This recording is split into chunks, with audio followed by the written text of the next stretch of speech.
नमस्कार, बस टुडे पे आपका स्वागत है। इतने समय हम आसफी मस्जिद के पास में खड़े हुए हैं, जहां पर शिया धर्म के जो लोग हैं वो यहां पर प्रोटेस्ट कर रहे हैं। सऊदी अरब में जो मोहम्मद साहब की बेटी की मज़ार तोड़ी गई, उसको वापस से रिकंस्ट्रक्शन की ये मांग बहुत समय से कर रहे हैं और आज भी यही मांग कर रहे हैं। साथ साथ जो वक्फ बिल आया है उसकी भी जो है टेक बैक वक्फ अमेंडमेंट एक्ट, इस तरह की जो मुखालफत है, इस तरह का जो विरोध प्रदर्शन है वो यहाँ पर ये करते नज़र आ रहे हैं। तस्वीरें इस समय आसफी मस्जिद की हैं, इमामबाड़ा परिसर की, जहाँ पर आप देख सकते हैं कि यहाँ पर जो तमाम लोग हैं वो इकट्ठा हैं और निरंतर जो विरोध प्रदर्शन है वो अपना वो दर्ज करा रहे हैं। हमारे साथ इस वक्त बात करने के लिए मौलाना कल्बे जवात हैं, शिया धर्म गुरु हैं और इन्होंने आज यहाँ पर प्रोटेस्ट किया है। सर, क्या जी, बिस्मिल्लाहिर्रहमानिर्रहीम।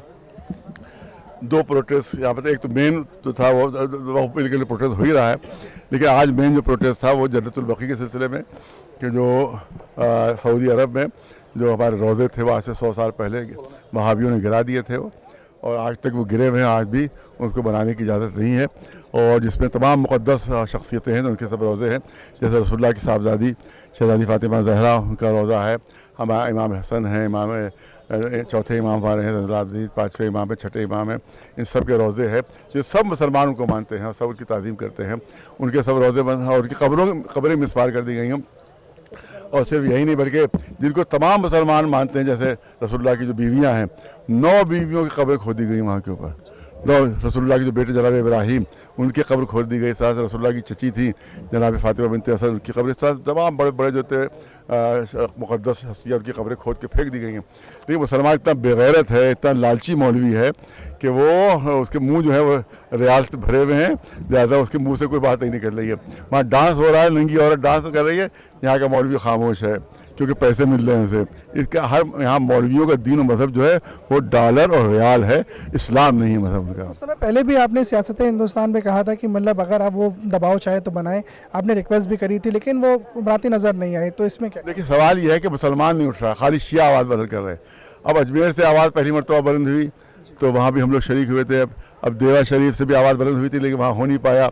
वहाँ किसी लेडी ने कह दिया कि साहब हमारी नींद ख़राब हो रही है, इसलिए हम नहीं होने देंगे, और पुलिस ने मान लिया उसकी बात को। तो ये बेबानी हमारे साथ भी हो रही हैं, वो यहाँ लखनऊ के अंदर करना पड़ा। तो सारी खान इस वक्त 20 लाख के करीब खानकाहें हैं पूरे इंडिया में, और पूरी खानकाहें अगर उठ खड़ी हों तो बहुत बड़ी ताकत बन जाएगी। हुकूमत हिंद पर भी इसका असर पड़ेगा, सऊदी अरब पर भी असर पड़ेगा। लिहाजा हमारी खानकाहों से गुजारिश है कि वो आगे आए शियों के साथ साथ।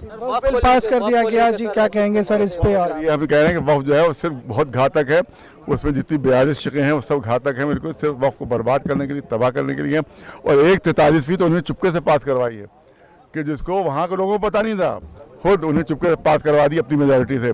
और वो ये है कि जितनी भी पुरातत्व विभाग के में धार्मिक जगह हैं वो सब वफ़ से उन्होंने डिलीट कर दी हैं।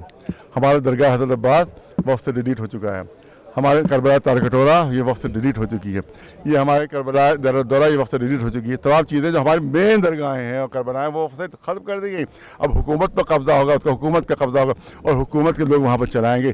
कितना बड़ा धोखा किया गया है, कितना बड़ा कहा कि हमारे तुम्हारे फ़ायदे के लिए कर रहे हैं। चलिए हम गवर्नर हाउस के ऊपर कब्ज़ा करते हैं, हम उसको लगाई भी करेंगे बड़ी अच्छी वहाँ पर, और बहुत फूल लगाएंगे वहाँ पर, हमको कब्जे में हम कब्ज़ा करेंगे वहाँ के ऊपर जाकर। All India Muslim personal law board जो है वो कह रहा है कि हम इसकी मुखालफत करते रहेंगे जो बिल पास हुआ है। बिल्कुल, जब तक इसके वापसी नहीं होगा हमारी मुखालफत की जारी रहेगी, बिल्कुल जारी रहेगी। हम प्रोटेस्ट जो होगा वो जो होगा पीसफुल होगा। उसके लिए अगर गिरफ्तारी हमको देना पड़ी तो पूरे ऑल इंडिया लेवल पर हम गिरफ्तारी देंगे, जेल भरो तहरीक चलाएंगे। हुकूमत का कहना है कि हम लोगों के बीच में जाएंगे और उनको बताएंगे कि इस बिल से फायदा क्या है। अगले साल जाएंगे या 13 साल या 14 साल यही आते क्यों नहीं आए? आज आना चाहिए, तो उनको आकर अच्छी अच्छी बातें बयान करना चाहिए थे, ये तुम्हारे फायदे हैं। हम तो उनके आने का इंतजार कर रहे हैं भाई, बहुत अच्छा इस्तेमाल होगा उनका। वोट जो था वो था कि अपोजिशन वाले कम तादाद में हैं, लेकिन इसी वजह से वो ये बिल पास हो गया। सबसे ज़्यादा जो इसमें गद्दारी की है वो नितीश साहब ने की है, सबसे ज़्यादा गद्दारी जो की है वो नायडू जी ने की है, क्योंकि उन्हीं की वजह से पूरी हुकूमत कायम है। अगर वो वोट ना देते तो बिल पास नहीं होता। लिहाजा इलेक्शन करीब है बिहार के, हमारी ज़रूरत है वहाँ के ऊपर जो सेकुलर ताकतें हैं वो इनको वहाँ से हटाएं, और इनके मुंह से मुखौटा जो सेकुलरिज्म का था वो हट गया, नीतीश के मुंह से भी और नायडू के मुंह से भी। नकली सेकुलरिस्ट हैं और ये सिर्फ सब के सब ये RSS के अंदर शामिल हो चुके हैं। लिहाजा ये है, इनको सज़ा मिलना बहुत ज़रूरी है, बहुत ज़रूरी है। मुसलमानों से भी क्या आप अपील करेंगे? सिर्फ मुसलमान नहीं बल्कि जो सेकुलर है, क्योंकि इस वक्त सेकुलर ढांचे को खतरा है। पूरे हिंदुस्तान के सेकुलर जो ढांचा है उसको खतरा है। जो सेकुलर क़ुव्वतें हैं उनको इनके खिलाफ उठना पड़ेगा, जिसमें मुसलमान भी शामिल हैं और गैर मुसलमान, खासतौर दलित। हमारे देखिए अभी मुसलमान टारगेट हैं, दूसरा टारगेट दलित है, सुन ले दलित, दूसरा टारगेट दलित है, दलित, उनसे सारी सहूलतें ले ली जाएंगी। इनको अगर मेजॉरिटी मिल गई तो पूरा कॉन्स्टिट्यूशन बदल देंगे।